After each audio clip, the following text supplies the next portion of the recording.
आज की चर्चा एक ऐसे अनुभव पर है जिसे हम सब जानते तो हैं, पर शायद शायद अब उससे बचते हैं। मौन। आज की दुनिया में देखिए, हर तरफ से आवाजें आ रही हैं।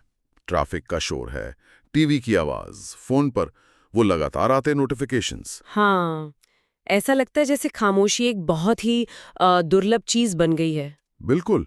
और जब मिलती भी है तो एक अजीब सी बेचैनी होने लगती है। और ये सिर्फ बाहरी शोर की बात नहीं है ना, सबसे बड़ा शोर तो शायद हमारे दिमाग के अंदर है। सही कहा। इस डिजिटल दुनिया ने हमें एक ऐसी आदत डाल दी है जहां दिमाग को मतलब एक सेकंड के लिए भी खाली बैठना पसंद नहीं। हम लगातार कुछ न कुछ देखना, सुनना या पढ़ना चाहते हैं। बिल्कुल। और यहीं से आज की बातचीत का जो सवाल है वो उठता है, क्या हम सच में मौन से, खामोशी से डरने लगे हैं? क्या ये सिर्फ एक एहसास है या इसके पीछे कोई गहरा मनोवैज्ञानिक कारण है? इस सवाल की तह तक जाने के लिए हमारे पास जो स्रोत हैं वो बहुत दिलचस्प हैं। एक तरफ आधुनिक न्यूरोसाइंस के कुछ चौंकाने वाले शोध हैं, और दूसरी तरफ प्राचीन भारतीय दर्शन की हजारों साल पुरानी समझ। तो देखते हैं ये दोनों मिलकर हमें क्या बताते हैं। तो चलिए सीधे मुद्दे पर आते हैं। ये जो मौन से डरने की बात है, क्या ये सिर्फ लोगों का अपना अपना अनुभव है या विज्ञान के पास इसका कोई ठोस सबूत है? नहीं, ये सिर्फ एक एहसास नहीं है। इसके पीछे ठोस वैज्ञानिक प्रमाण मौजूद हैं। और इस बात को साबित करने के लिए 2014 में वर्जीनिया विश्वविद्यालय में हुआ एक प्रयोग सबसे बेहतरीन उदाहरण है। अच्छा। हाँ, शोधकर्ता टिमोथी विल्सन और उनकी टीम ने कुछ ऐसा किया जो सुनने में बहुत सरल लगता है, लेकिन उसके नतीजों ने सबको हैरान कर दिया। क्या था उस प्रयोग में? उन्होंने कुछ लोगों को एक बिल्कुल खाली कमरे में 15 मिनट के लिए अकेले बैठने को कहा। बस 15 मिनट? हाँ, शर्त बस इतनी थी कि उनके पास कुछ भी नहीं होगा, न मोबाइल, न कोई किताब, संगीत भी नहीं? कुछ भी नहीं। उन्हें बस अपनी कुर्सी पर बैठ के अपने ही विचारों के साथ रहना था। सिर्फ 15 मिनट? ये तो सुनने में बेहद आसान लगता है। मुझे तो लगता है ज्यादातर लोग बोर हो गए होंगे, शायद कुछ ने एक झपकी ले ली होगी। यही सबने सोचा था, लेकिन हुआ कुछ और ही। बोरियत तो आप कह सकती हैं सबसे छोटी समस्या थी। अच्छा। ज्यादातर प्रतिभागी बुरी तरह बेचैन हो गए। उन्हें इतना असहज महसूस हुआ कि कई लोग 15 मिनट पूरे होने से पहले ही प्रयोग छोड़कर बाहर आ गए। मतलब उन्हें अपने ही दिमाग के साथ अकेले रहना गवारा नहीं हुआ? बिल्कुल। लेकिन असली चौंकाने वाली बात तो अभी बाकी थी। इससे भी ज्यादा चौंकाने वाला वो क्या था? प्रयोगकर्ताओं ने प्रतिभागियों को एक और विकल्प दिया था। कमरे में एक बटन था। एक बटन? हाँ, जिसे दबाने पर उन्हें खुद एक हल्का लेकिन तकलीफदेह बिजली का झटका लगता था। एक मिनट, उन्होंने लोगों को खुद को बिजली का झटका देने का विकल्प दिया? पर क्यों? यही तो इस प्रयोग का सबसे दिलचस्प हिस्सा है। शोधकर्ता देखना चाहते थे कि लोग खामोशी और खालीपन से बचने के लिए मतलब किस हद तक जा सकते हैं। और नतीजा क्या निकला? आपको जानकर हैरानी होगी कि कई प्रतिभागियों ने, खास तौर पर 2/3 पुरुषों ने, 15 मिनट चुपचाप बैठने के बजाय कम से कम एक बार खुद को बिजली का झटका देना चुना। क्या? हाँ, एक व्यक्ति ने तो 190 बार बटन दबाया। ये तो अविश्वसनीय है। मतलब लोगों के लिए अपने खुद के विचारों के साथ बैठना इतना मुश्किल था कि उन्हें शारीरिक दर्द एक बेहतर विकल्प लगा। ये तो हमारे दिमाग के बारे में बहुत गहरी और थोड़ी परेशान करने वाली बात कहता है। बिल्कुल, ये प्रयोग साफ दिखाता है कि हम बाहरी उत्तेजना या जिसे स्टिम्युलेशन कहते हैं उसके कितने आदी हो चुके हैं। हमारा दिमाग किसी भी तरह की गतिविधि चाहता है, भले ही वो नकारात्मक या दर्दनाक क्यों ना हो। खामोशी का सामना करना इतना मुश्किल है कि दर्द भी उससे बेहतर लगने लगता है। हाँ, ये उस गहरी बेचैनी को उजागर करता है जो मौन के क्षणों में सतह पर आ जाती है। वो तो घंटों शांति से बैठ सकती थी। सही बात है। उनके जीवन में तो ऐसे क्षण बहुत आम थे। आज ऐसा क्या बदल गया है कि हम 15 मिनट भी खुद को झेल नहीं पा रहे? इसका जवाब हमारे दिमाग के काम करने के तरीके और हमारी जो आधुनिक डिजिटल जीवन शैली है उसके संगम में छिपा है। और यहाँ पर न्यूरोसाइंस हमारी मदद करता है। कैसे? हार्वर्ड और स्टैनफोर्ड विश्वविद्यालय जैसे संस्थानों में हुई स्टडीज बताती हैं कि हमारे स्मार्टफोन हमारे दिमाग की केमिस्ट्री को सीधे तौर पर बदल रहे हैं, खासकर एक न्यूरोट्रांसमीटर के जरिए जिसे डोपामाइन कहते हैं। डोपामाइन? यानी वो फील गुड केमिकल जो हमें अच्छा महसूस कराता है। हाँ, बिल्कुल वही। जब भी हमारे फोन पर कोई नोटिफिकेशन आता है, कोई मैसेज, कोई लाइक या जब हम सोशल मीडिया पर कुछ नया देखते हैं तो हमारे दिमाग में डोपामाइन की एक छोटी सी खुराक रिलीज होती है। एक इनाम जैसा, बिल्कुल दिमाग के लिए एक इनाम जैसा है। लेकिन क्या ये सिर्फ मोबाइल की गलती है? पहले भी तो लोग खाली समय में अखबार या किताबें पढ़ते थे। क्या वो भी एक तरह का स्टिमुलेशन नहीं था?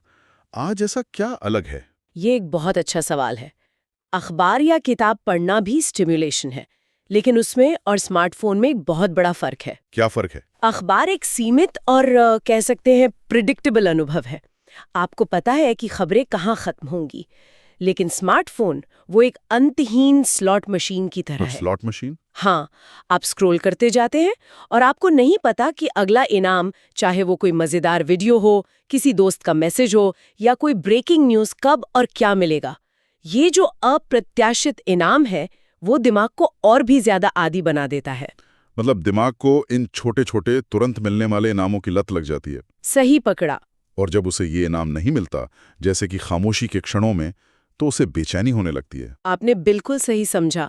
दिमाग शांत और बिना किसी बाहरी उत्तेजना के रहना एक तरह से भूल जाता है।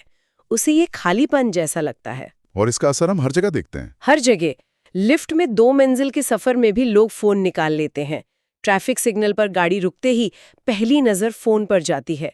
ये एक अनैच्छिक क्रिया बन गई है। और शायद इसका एक और गहरा मनोवैज्ञानिक पहलू भी है। जब हम चुप होते हैं तो दिमाग बाहर से हटकर अंदर की ओर मुड़ता है। और तब वो सारे सवाल सतह पर आने लगते हैं जिन्हें हम दिन भर के शोर में दबा कर रखते हैं। जैसे क्या मैं अपनी नौकरी से खुश हूं? मेरे रिश्ते ठीक चल रहे हैं? मैं जीवन में आगे कहां जा रहा हूं? ये सवाल असहज करने वाले होते हैं। सही कहा। और मोबाइल फोन उन सवालों से बचने का सबसे आसान और असरदार तरीका है। ये एक डिजिटल पर्दे की तरह है जो हमें अपनी ही सच्चाई का सामना करने से रोकता है। तो हम बाहरी दुनिया के शोर से बचने के लिए खुद को डिजिटल दुनिया के शोर में डुबो देते हैं, ये जाने बिना कि हम असल में अपने ही अंदर के मौन और उससे उठने वाले सवालों से भाग रहे हैं। ये काफी निराशाजनक तस्वीर है। हम अपने ही दिमाग से भाग रहे हैं, डोपामिन के आदी हो चुके हैं और खुद से डरते हैं। लेकिन क्या इस खामोशी का कोई दूसरा पहलू भी है? क्या हम इससे कुछ हासिल भी कर सकते हैं, या यह सिर्फ एक खालीपन है जिसे लड़ना पड़ता है? कई लोग कहते हैं कि जब वो शांत बैठने की कोशिश करते हैं तो उनका दिमाग और तेजी से भागने लगता है। नकारात्मक विचार बढ़ जाते हैं। हाँ, बिल्कुल। ये एक बहुत महत्वपूर्ण सवाल है और ये अनुभव बिल्कुल सच है, लेकिन ये पूरी तस्वीर नहीं है। अच्छा। जब हम अचानक शांत होते हैं तो दिमाग, जिससे लगातार उत्तेजना की आदत है, वो शुरू में प्रतिक्रिया करता है। विचार सच में तेज हो सकते हैं। इसे यूं समझिए जैसे कोई तेज रफ्तार गाड़ी को जब आप अचानक ब्रेक लगाते हैं तो वो थोड़ी देर के लिए लड़खड़ाती है, उसमें झटके लगते हैं। शुरुआती बेचैनी उसी लड़खड़ाने जैसी है। तो ये शुरुआती बेचैनी एक स्वाभाविक प्रक्रिया है, इससे घबराना नहीं चाहिए। बिल्कुल नहीं। ये इस बात का संकेत है कि आप कुछ सही कर रहे हैं। लेकिन अगर हम उस शुरुआती दौर को पार कर लें तो मौन के असली और गहरे फायदे सामने आते हैं। इस पर भी ठोस वैज्ञानिक शोध मौजूद है। किस तरह का शोध? 2013 में ब्रेन स्ट्रक्चर एंड फंक्शन नाम के एक प्रतिष्ठित जर्नल में एक स्टडी प्रकाशित हुई थी। उसमें पाया गया कि रोजाना सिर्फ कुछ देर का मौन दिमाग के हिप्पोकैम्पस हिस्से में नई कोशिकाओं के विकास को प्रोत्साहित करता है। हिप्पोकैम्पस, ये दिमाग का वो हिस्सा है जो याददाश्त, सीखने और भावनाओं को नियंत्रित करने से जुड़ा है ना? हाँ, बिल्कुल।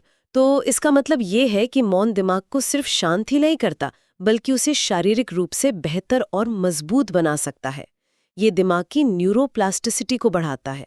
तो क्या इसका मतलब ये है कि जब हम किसी मुश्किल समस्या का हल ढूंढ रहे हों तो लगातार गूगल करने या सोचने के बजाय कुछ देर चुपचाप बैठना ज्यादा फायदेमंद हो सकता है? क्या मौन सच में यूरेका मोमेंट को जन्म देता है? आपने बहुत गहरी बात पकड़ी है। विज्ञान भी यही कहता है। जब हम दिमाग को बाहरी सूचनाओं से भरना बंद कर देते हैं तो दिमाग का डिफ़ॉल्ट मोड नेटवर्क सक्रिय हो जाता है। Default mode network? हाँ, यह नेटवर्क तब काम करता है जब हम आराम कर रहे होते हैं, और यह हमारी यादों को जोड़ने, भविष्य की योजना बनाने और रचनात्मक विचार पैदा करने के लिए जिम्मेदार होता है। इसीलिए ज्यादातर बड़े आइडिया या समस्याओं के हल हमें शॉवर में या टहलते हुए आते हैं। बिल्कुल, क्योंकि उन क्षणों में हमारा दिमाग मौन की स्थिति के सबसे करीब होता है। इसे समझने के लिए कोई सरल सा उदाहरण दे सकते हैं? जरूर। आप एक ऐसे बर्तन की कल्पना कीजिए जिसमें गंदा मटमैला पानी भरा है। अगर आप उसे लगातार हिलाते रहेंगे तो वो पानी कभी साफ नहीं होगा। लेकिन अगर आप उस बर्तन को कुछ देर के लिए बिना हिलाए डुलाए स्थिर छोड़ दें तो धीरे धीरे सारी गंदगी नीचे बैठ जाएगी और ऊपर का पानी अपने आप साफ और पारदर्शी हो जाएगा। बिल्कुल, हमारा दिमाग भी उस बर्तन की तरह है और हमारे विचार उस पानी में घुली मिट्टी की तरह है। मौन उसे स्थिर होने का मौका देता है। ये विचारों को खत्म नहीं करता बल्कि उन्हें व्यवस्थित कर देता है, जिससे हमें स्पष्टता मिलती है। और इसके अलावा ड्यूक विश्वविद्यालय का शोध ये भी बताता है कि नियमित मौन हमारे शरीर में कॉर्टिसोल यानी तनाव के हार्मोन का स्तर भी कम करता है। ये कमाल की बात है कि विज्ञान आज इन चीजों को एफएमआरआई स्कैन और हार्मोन के स्तर से माप रहा है, जिन्हें हम सिर्फ महसूस कर सकते थे, जैसे शांति या स्पष्टता। ये सब सुनकर ऐसा लगता है जैसे हम कोई खोई हुई कला फिर से खोज रहे हैं। पर क्या हम ये मानने वाले पहले लोग हैं? क्या हमारे पूर्वजों ने बिना किसी ब्रेन स्कैनर के इस रहस्य को नहीं समझा था? यह एक बेहतरीन सवाल है, क्योंकि ये हमें आधुनिक विज्ञान और प्राचीन ज्ञान के संगम पर ले आता है। ये समझ बिल्कुल भी नई नहीं है। भारतीय दर्शन और अन्य पूर्वी परंपराओं ने इस रहस्य को हजारों साल पहले ही समझ लिया था। बस उनके पास इसे साबित करने के लिए ग्राफ और डेटा नहीं थे। बिल्कुल, उनका तरीका अनुभव पर आधारित था। जैसे कि सबसे बड़ा उदाहरण तो बुद्ध का जीवन है। ज्ञान की प्राप्ति से पहले उनका लंबा मौन, वो तो सब जानते हैं। उपनिषदों में देखिए, वहां सत्य को समझाने के लिए नेति नेति के सिद्धांत का उपयोग किया गया है। नेति नेति यानी ये भी नहीं, ये भी नहीं। ये कैसे काम करता है? ये दिमाग को शांत करने की एक बहुत शक्तिशाली प्रक्रिया है। दिमाग कहता है मैं ये शरीर हूं। ऋषि कहते हैं नेति नहीं, तुम ये नहीं हो। अच्छा। दिमाग कहता है मैं अपने विचार हूं। ऋषि कहते हैं नेति, तुम ये भी नहीं हो। ये एक एक करके हर पहचान को नकारने की प्रक्रिया है। जब सारी पहचानें और सारे शब्द पीछे छूट जाते हैं तो जो बचता है वो शुद्ध चेतना और मौन है। हाँ, ये दिमाग को विचारों के शोर से परे ले जाने का एक दार्शनिक तरीका है। और योग परंपरा में भी तो मौन साधना का बहुत महत्व है। निश्चित रूप से। मौन साधना सिर्फ चुप रहना नहीं है, बल्कि ये विचारों के कोलाहल को शांत करने का एक गहरा अभ्यास है। प्राचीन ऋषियों और योगियों ने ये अनुभव से जाना था कि जब दिमाग की बाहरी दौड़ शांत होती है, तभी गहरी अंतर्दृष्टि और रचनात्मकता का जन्म होता है। तो क्या हम ये कह सकते हैं कि आज जब कोई न्यूरोसाइंटिस्ट ये कहता है कि मौन से दिमाग का डिफॉल्ट मोड नेटवर्क सक्रिय होता है और कॉर्टिसोल कम होता है, तो वो असल में उसी बात की पुष्टि कर रहा है जिसे एक योगी हजारों साल पहले चित्तवृत्ति निरोध या मन की तरंगों को शांत करना कहता था? आप इसे ठीक इसी तरह देख सकती हैं। माध्यम अलग है, शब्दावली अलग है, लेकिन सत्य वही है। दार्शनिक सार यही है कि जहां शब्द और विचार खत्म होते हैं, असल समझ वहीं से शुरू होती है। मौन खालीपन नहीं बल्कि अनंत संभावनाओं से भरा हुआ है। बिल्कुल। ये एक बहुत शक्तिशाली विचार है। तो आज की इस पूरी बातचीत से जो एक बात साफ तौर पर उभर कर आ रही है, वो ये है कि मौन अपने आप में खाली या डरावना नहीं है। नहीं है। बल्कि ये हम हैं जिन्होंने इसे अपनी लगातार भागदौड़ और डिजिटल शोर से खाली समझना शुरू कर दिया है।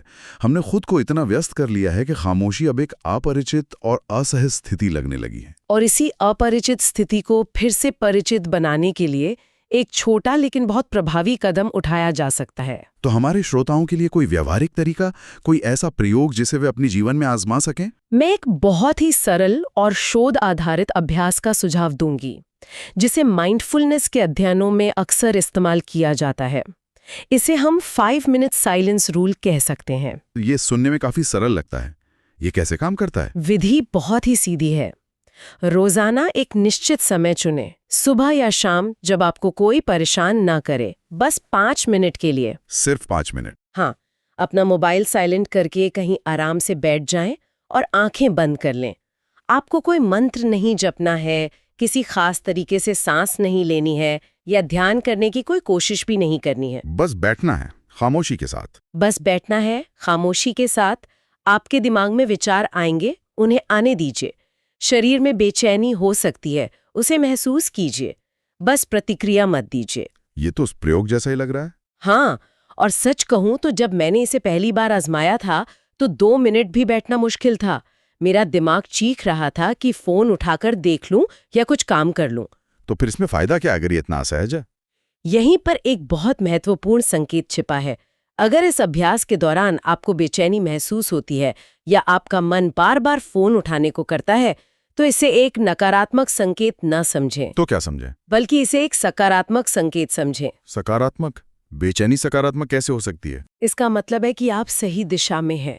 ये बेचैनी इस बात का सबूत है कि आप अपने दिमाग की पुरानी, लगातार उत्तेजना मांगने वाली आदत को चुनौती दे रहे हैं। अच्छा। ये दिमाग के प्रतिरोध का संकेत है, और जब भी हम कोई पुरानी आदत तोड़कर नई बनाते हैं तो दिमाग प्रतिरोध करता ही है।